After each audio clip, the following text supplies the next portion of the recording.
அல்லாஹு தாலா சொல்கிறான், எங்களுக்கு தெரியும் கத் அலிம்னா மா தன்குசுல் அர்து மின்ஹும் வ இந்தனா கிதாபுன் ஹஃபீஸ். அவர்களது உடலிலிருந்து எவ்வளவு பூமி குறைத்து வருகிறது என்பதை நாங்கள் அறிந்து வைத்திருக்கிறோம். ஒரு நாளைக்கு ஒரு பெர்சன்டேஜ் பூமி தின்னுமே உடம்பை, அதை நாம் அறிந்து வைத்திருக்கிறோம். எவ்வளோ இந்த பூமியோட கலந்திருக்கிறது, எவ்வளோ குறைஞ்சு கொண்டு போகுது என்பதை நாம் அறிந்து வைத்திருக்கிறோம். நாம் மண்ணோடு மண்ணாக உக்கி போனாலும் எங்களுக்கு கபருடைய வேதனை நடந்து கொண்டிருக்கும்.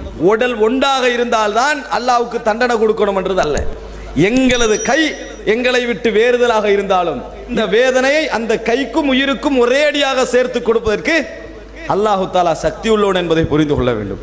துகள் துகளாக மாறினாலும் அதனுடைய கனெக்ஷனை ஒன்றா வச்சு தண்டனை கொடுப்பதற்கு அல்லாஹு தாலா சக்தி உள்ளவன் என்பதை நாங்கள் என்ன செய்து விடக்கூடாது, மறந்து விடக்கூடாது. ரசூலுல்லாஹி ஸல்லல்லாஹு அலைஹி வஸல்லம் அவர்கள் அதில் இருந்து கடுமையாக பயந்தார்கள், கடுமையாக என்ன செய்தார்கள், பாதுகாப்பு தேடினார்கள்.